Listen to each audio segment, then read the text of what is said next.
तुम्हारे खून की कीमत मैं कैसे सबको समझाऊं? अगर तुम ही नहीं होते तो आज़ादी कहाँ होती। मेरे साथियों, हम बात कर रहे हैं राजस्थान के निम्बाहेड़ा में 1857 के स्वतंत्रता संग्राम की। भारत में अंग्रेज़ों का शासन व प्रभाव जितना महत्वपूर्ण रहा, उससे भी अधिक महत्वपूर्ण ब्रिटिश साम्राज्य के विरुद्ध भारतीयों का संघर्ष रहा। मुख्यतः यही माना जाता है कि अंग्रेज़ों के विरुद्ध प्रारंभ हुए स्वतंत्रता संग्राम की शुरुआत 20वीं शताब्दी में प्रारंभ हुई थी, किंतु अब यह प्रमाणित हो चुका है कि अंग्रेज़ों के विरुद्ध भारतीयों ने बहुत पहले 1857 में ही स्वतंत्रता संग्राम का बिगुल बजा दिया था। इस संघर्ष में सैनिकों के साथ साथ जमींदारों, जागीरदारों, किसानों, आदिवासियों तथा आम नागरिकों ने भी हिस्सा लिया था। यह भी उल्लेखनीय है कि 1857 से जुड़े संघर्ष के स्थान मुख्यतः आज के उत्तर प्रदेश, बिहार व मध्य प्रदेश में स्थित हैं। किंतु ऐसे अनेक स्थान व व्यक्ति हैं जिन्हें इनका श्रेय जाता है कि उन्होंने भारत की आज़ादी से जुड़े इस महत्वपूर्ण संग्राम में हिस्सा लिया था तथा अंग्रेजी साम्राज्य की खिलाफत करने की ज़बरदस्त पहल करते हुए उन्होंने अपना सर्वस्व न्योछावर कर दिया, यहाँ तक कि अपने प्राणों की आहुति भी दे डाली। चलिए बात करते हैं निम्बाहेड़ा की।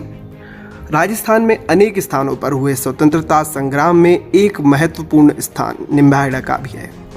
10 मार्च 1857 को मंगल पांडे द्वारा प्रारंभ किए गए स्वतंत्रता संग्राम का प्रभाव राजस्थान पर भी पड़ा। साथ ही मध्य भारत के महू छावनी में हुए विद्रोह का प्रभाव मंदसौर और मंदसौर का प्रभाव नीमच छावनी पर भी पड़ा।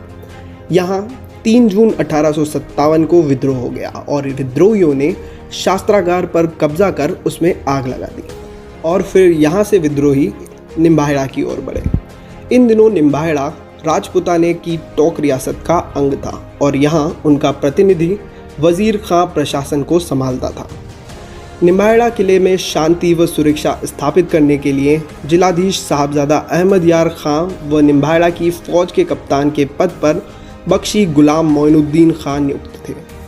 उस समय राजपुताने में विद्रोह प्रारंभ होते ही ब्रिटिश साम्राज्य ने इसे दबाने का भरसक प्रयास प्रारंभ कर दिया।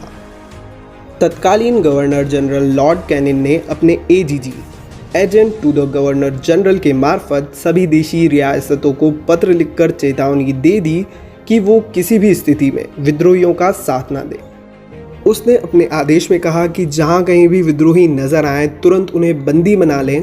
सभी देशी रियासतें ब्रिटिश राज के प्रति स्वामी भक्त बनी रहें तथा विद्रोहियों को रोकने के लिए जितनी भी सैन्य सहायता की आवश्यकता हो भरसक सहायता दी जाए। मेरे साथियों, ऐसी दशा में नीमच से निम्बाहेड़ा आ रहे विद्रोहियों को यहाँ शरण देना बहुत खतरनाक हो सकता था, जिसकी परवाह किए बगैर यहाँ के कप्तान बख्शी गुलाम मोइनुद्दीन खान ने न केवल नीमच छावनी के विद्रोहियों को शरण दी वरन स्वयं ने यहाँ हुए संघर्ष का नेतृत्व किया। निम्बाहेड़ा में विद्रोहियों के सक्रिय होने के सूचना जैसे ही मेवाड़ के British political agent captain showers को मिली और उसने मेवाड़ के शासक को पर्याप्त सेना भेजकर निम्बाहेड़ा को मुक्त कराने के लिए पत्र लिखा। इस पर शासक ने 2 तोपों व 50 घुड़सवारों को सादड़ी के लिए रवाना कर दिया और यह निर्देश दिया कि शावर्स द्वारा सहायता मांगने पर सहायता दी जाए। अब मेवाड़ी सहायता मिलने पर कैप्टन शावर्स 18 दिसंबर 1857 को 2 तोपों व 50 घुड़सवारों को लेकर निम्बाहेड़ा की ओर आगे बढ़ा और इसी समय अठाना, दारू व सादड़ी के सामंतों की सैन्य सहायता भी इस सेना से आ मिली। इस प्रकार शावर्स के पास कुल 3000 सैन्य संख्या हो गई और उसने 19 सितंबर 1857 को निम्बाहेड़ा किले को चारों ओर से घेर लिया। लेकिन किले के भीतर भी स्वतंत्रता सेनानियों ने संघर्ष की तैयारी कर ली थी। साथियों, निम्बाहेड़ा के इतिहास दौरे अयाम के अनुसार कैप्टन शावर्स फौज के कप्तान बख्शी गुलाम मोइनुद्दीन खां से मिलना चाहता था।